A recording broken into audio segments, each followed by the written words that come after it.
warm up our tongues a little bit and get our brain into that gear, right? So today we will deal with just the answers, right? My name is, I'm however years old, I'm from, I live in, right? And then next class we'll go into the questions as well. So for the name, we have two options here. We can either go with the most literal translation, which is mi nombre es, which is my name is. For example, mi nombre es Anthony, right? Or more frequently, what you'll hear in Spanish is yo me llamo, yo me llamo, yo me llamo Anthony, right?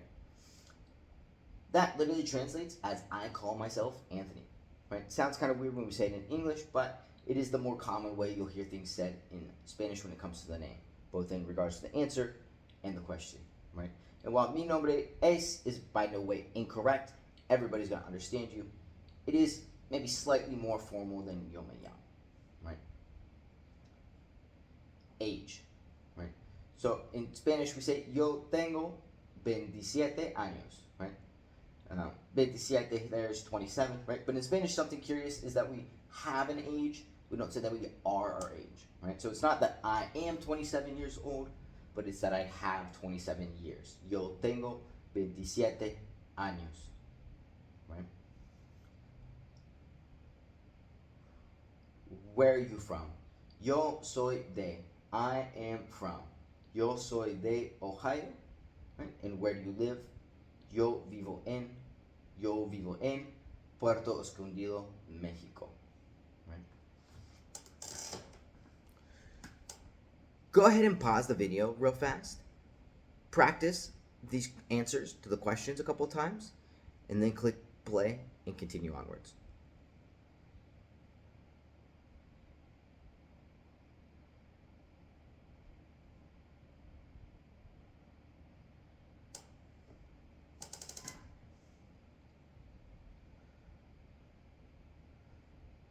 Fantastic work. Nice work on the warm up.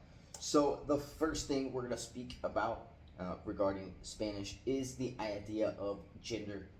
I don't want to deal with too much grammar too soon, but this is something very important for us to grasp because it affects so much in Spanish. If we don't understand it from the beginning, it'll cause us problems later on, right? So, in Spanish, there are two genders, right? Has absolutely nothing to do with biological gender, right? Everything, person, job, whatever, is given a gender, right? And this changes lots of words depending upon the gender of the item in question, right? And the first thing we need to do is to be able to identify them, right? In about 98% of cases, this doesn't apply to all of them, but we learned the rule before we learned the exceptions. They're going to end either in O or in some kind of consonant, right?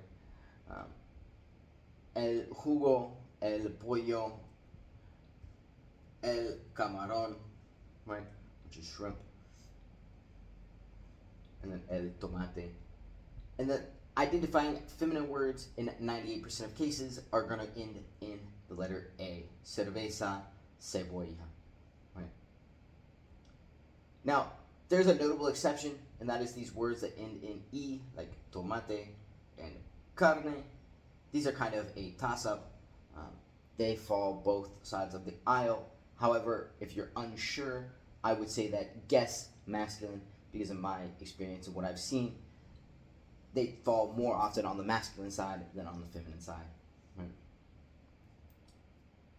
And two very important words that this idea of gender affects are what are termed as articles. If we're talking about linguistics terms. But that just means the words the and the words a. Right? The, a. So el for the if it's masculine, and la for the if it's feminine. Un for a if it's masculine, and una for a if it's feminine. Right? So like el jugo, the juice, un jugo, a juice. El tomate, the tomato, un tomate, a tomato. El pollo, the chicken, un pollo, a chicken. Right? La cerveza, the beer, una cerveza, a beer. La cebolla, the onion, una cebolla, an onion. La carne molida, the ground beef, una carne molida, a ground beef. Right?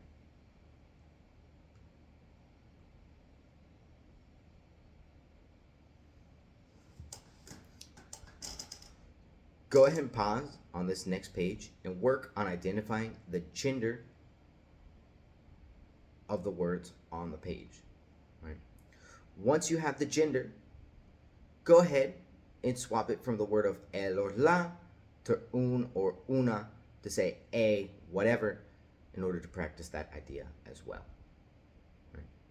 Go ahead and pause the video, work on this slide, and when you're finished, go ahead and click play.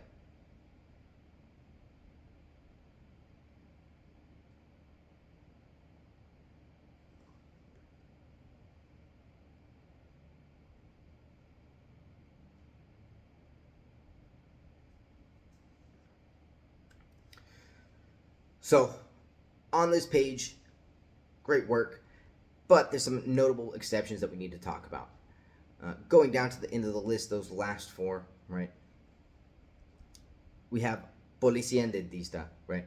These are words where the word itself of dentista or policía does not change, but the el or la will change in front of it, right? So el dentista, male dentist, la dentista, female dentist, el policía, male police officer, la policía, female police officer, right? And the other two, sofá and mano, are just exceptions to the rule, right? It is el sofá, even though it ends in a, and it's la mano, even though it ends in o, right? And the reason I put these on here is to address the fact that even if you, for whatever reason, say el mano, for example, that's not going to cause that much confusion on the part of the person listening to you. Believe me, I've asked many people in different languages on this idea, and they all say the same thing, right? It would be like the difference between somebody asking you, hey, can you pass a salt, instead of can you pass the salt. You as a native speaker kind of know that's not right, but it doesn't hinder the communication, and they're going to get what they need, right? Good. Let's keep going. So in Spanish, there are two future tenses, right? Similar to in English, how we can choose to use either I will or I am going to, right? And what we're going to do today is talk about that I am going to structure applied to Spanish, right? So the verb we will need is ir, to go, and its conjugations are the following. Yo voy a, I am going to, tú vas a, you are going to, él or ella va a, he or she is going to, nosotros vamos a, we are going to, ellos or ellas van a, they are going to.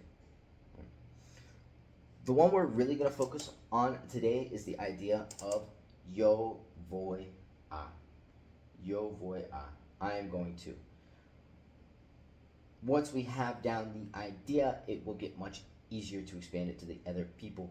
And so we're going to keep our focus for today very limited. Right?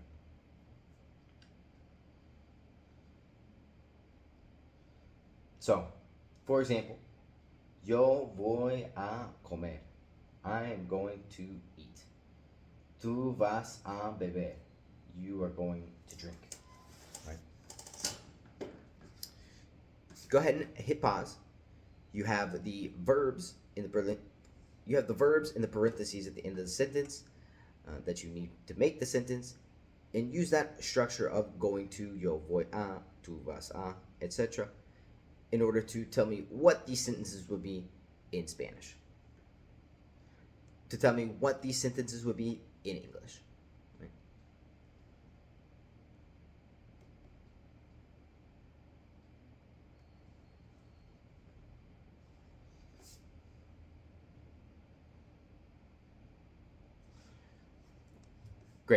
Great work. So now let's get into our actual restaurant scenario. Right? So the first thing I want to talk about are some of the personnel, the people that you're going to find in a restaurant, right? So the first person you're probably going to get greeted by is la hostess. The first person you're probably going to get greeted by is la hostess, right?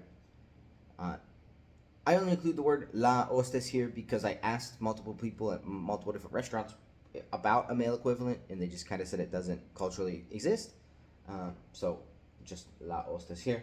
But then we get el mesero, ending in O, masculine waiter. La mesera, ending in A, feminine waitress. El cocinero ends in O, masculine, male cook. La cocinera ends in A, feminine, female cook. And then chef and manager work like policía and dentista, where the word itself doesn't change, but the el or la in front will. So el chef, la chef, el gerente, la gerente. So the first thing we're going to learn today is some greetings, right? The greetings of good morning, good afternoon, good evening, / good night, right? So the first one we need is buenos dias. Buenos dias, right? Go ahead and say it. Great. What about buenas tardes? Buenas tardes. Your turn. Great. What about buenas noches? Buenas noches. Great job. So buenos días, buenas tardes, buenas noches, right? Buenos días used from like sunrise till noon on the dot, and they in a lot of places are very specific about this. If it is 12:01 and they look down at their watch and realize it is 12:01, they will correct themselves to buenas tardes. I've seen it happen multiple times, and I've even caught myself doing it after living here for the past 3 years. The next one is buenas tardes. Buenas tardes is used from noon till about sunset, till maybe an hour or so past sunset. Once it's completely dark outside, pretty much everybody transitions to buenas noches, right? And buenas noches serves two functions. It can be like good evening, like the greeting, right? Like we just showed up to a restaurant at 8:30 or 9, right? And we greet the person at the door with buenas. And we greet the person at the door with buenas noches, right? And it can also be buenas noches as in good night, as in I'm leaving, right? I'll see you later.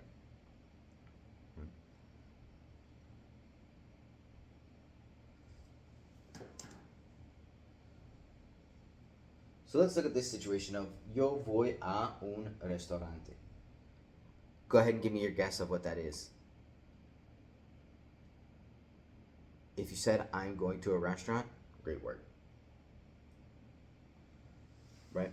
So when we first walk into the restaurant, we are going to get greeted depending on the time of day, either buenos dias, buenas tardes, buenas noches, right?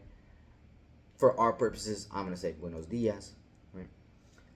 Para cuántas personas? Para cuántas personas, right? For how many people, right? For how many persons, right? And I've given you 4 options here of how we could respond to this, right? We could simply just parrot back his question, switching out cuántas for a number. Para cuántas personas? Para 5 personas, right? For 5 people. If we wanted to be more complex, we might be able to say nosotros somos 4 personas. Right? We are 4 people, right? We could also go with, if it's just us all alone, get a coffee or whatever, soy yo, nadie más, just me, nobody else, or solo yo, right?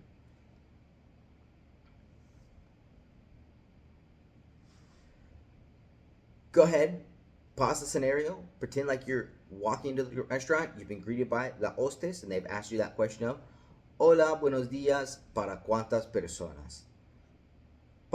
Practice it a couple times, and then click play and keep going.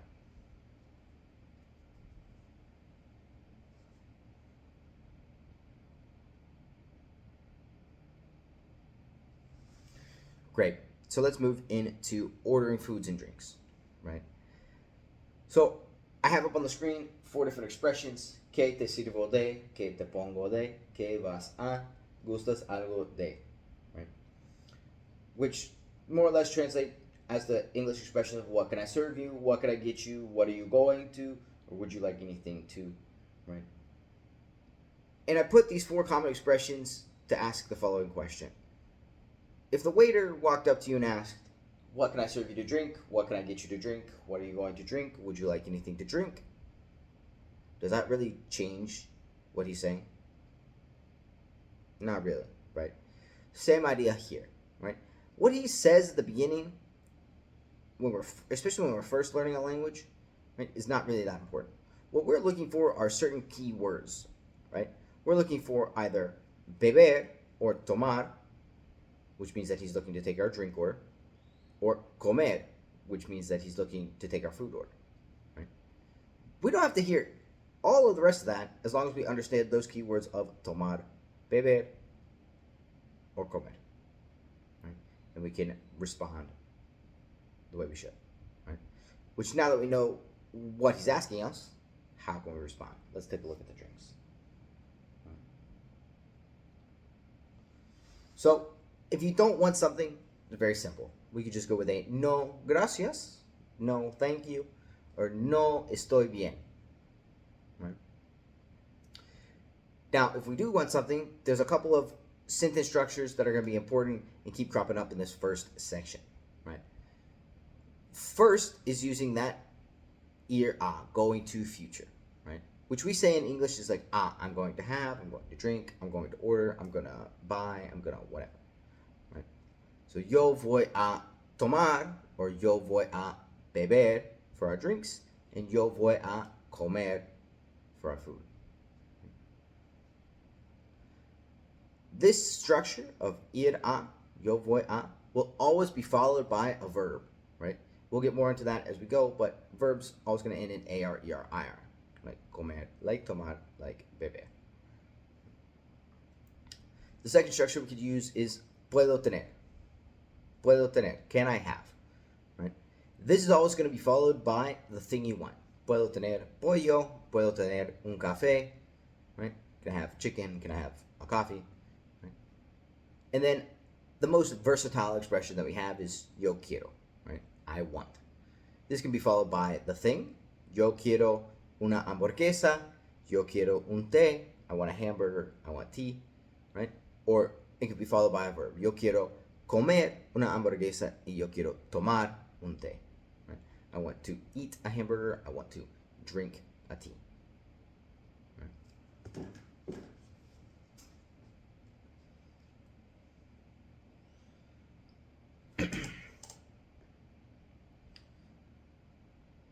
So let's look at this lista de bebidas, list of drinks, right? I'm going to say the word. I'm going to give you a second to repeat it after me, and then we're going to keep going, right? So, number 1, leche, leche. Jugo, jugo. Refresco, refresco, right? For people out in Costa Rica, you'll also see the word gaseosa. Gaseosa. Also in Colombia as well. Agua. Agua. Café. Café. Té. Té. Vino. Vino. And cerveza. Cerveza. Right?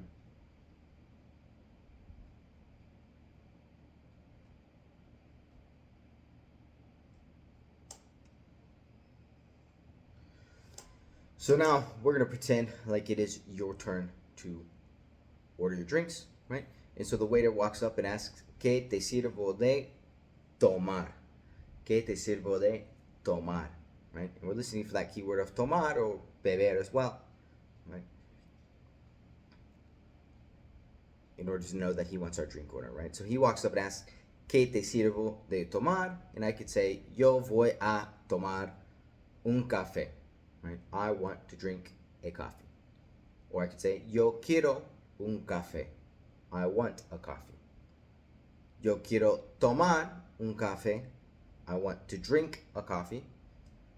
Y puedo tener un café. Can I have a coffee? Go ahead, pause the video, pretend like the waiter just walked up and asked you, ¿Qué te sirvo de tomar? and go ahead and give a couple of answers.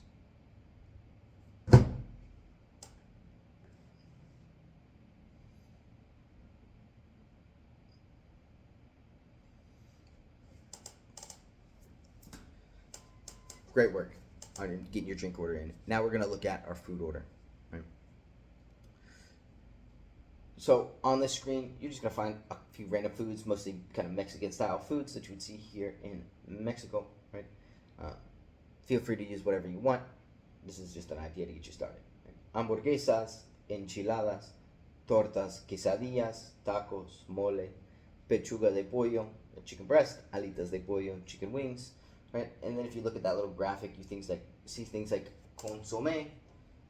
If you look at the little graphic, you see things like consomme, sopa, arroz, which is rice, pollo, chicken, carne asada, like steak, and then chilaquiles, everybody's favorite.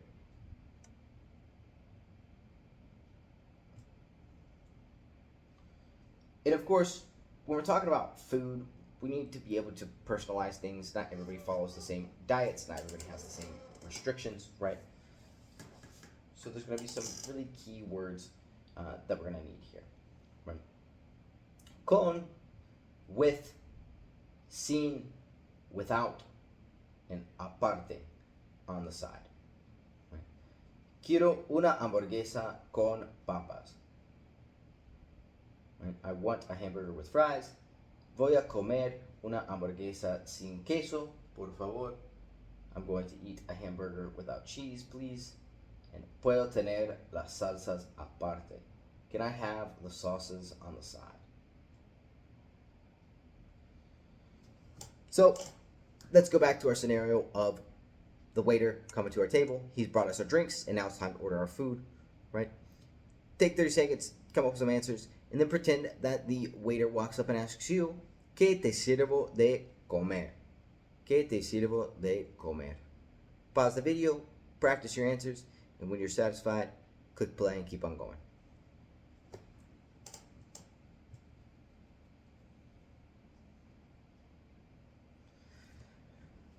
Cool. Let's talk about closing out our dining experience, right?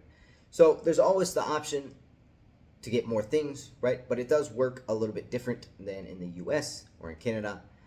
I can't tell you how many times I've been brought food, and as I'm halfway through the first bite, the waiter comes back and is like, "How's your food?" And I'm in the middle of my first bite, so I honestly couldn't tell you, right? In Mexico, that'll never happen because they will drop the food off and they will disappear. You have to raise your hand like you're in school, wave them down, and say disculpa, disculpa, which is like excuse me. And this word of disculpa can be used in pretty much any scenario where we would need to say excuse me in English, whether that's hey, I need your attention, hey, I just bumped into you, hey, I'm trying to get past you, whatever it may be. Right? The next expression you're going to need is más, right? More. Puedo tener más, right? Can I have more? Voy a tomar más café, right? Puedo tener más comida, right? Can I have more food, more coffee, right? And the last expression, yo necesito. This is just a word that you're going to need throughout the entirety of your Spanish career. It's similar to yo quiero in that it's very versatile. Just to go ahead and lock this one away in the memory bank. Right?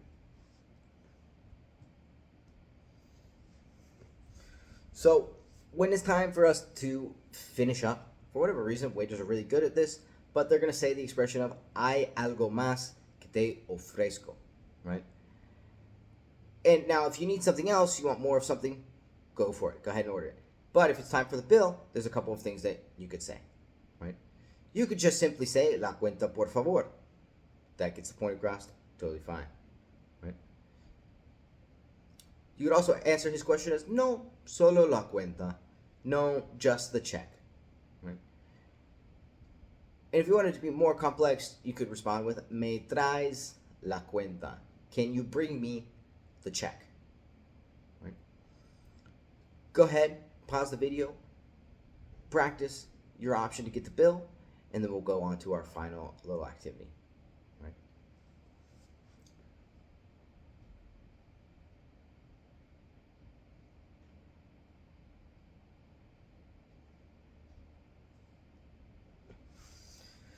So this is going to be our final activity for the day, and here's how it's going to work.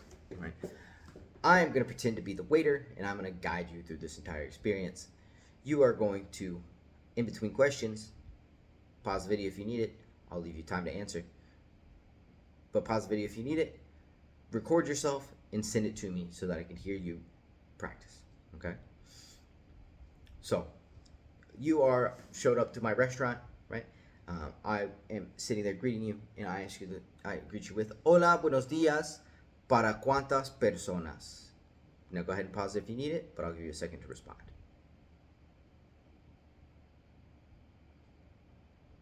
Fantastico. Very good. So you told me your number of people. I take you guys over. I sit you guys down. El mesero, the waiter, comes over and asks, ¿Qué te sirvo de tomar? ¿Qué te sirvo de tomar?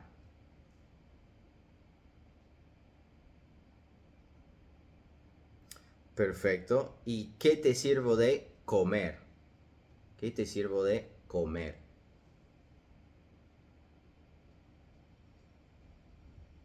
Estupendo. Perfecto.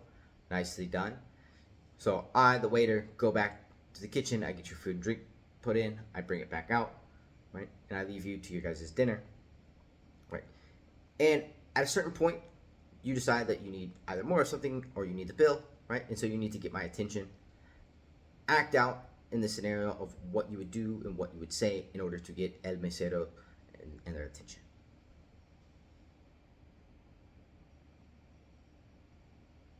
Fantastic. You raised your hand, you said disculpa, you got him to come over, right? And now it's time for you to order the bill, right? What are you going to say when I walk over and ask, ¿Hay algo más que te ofrezco?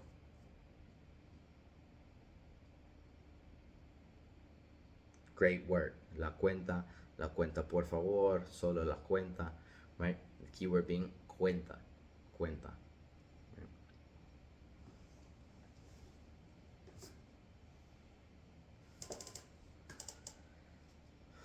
Fantastic. Nicely done today. Good work. You've come to the end of video number 1. You now have video number 2 coming up, where we'll continue with food, but we'll look at more of the market side and going shopping in like a grocery store, right? Any of the stuff you've recorded, anything you wrote down, feel free to send me. I will get back to you with some feedback on that, right? And you'll have your study plan coming to you on Friday of this week for these 2 videos, right? If you have any questions, comments, concerns, please feel free to shoot me a message. I'm more than happy to help you out and answer anything you may need. And if not, have a wonderful rest of your day, and I'll see you soon in the next video.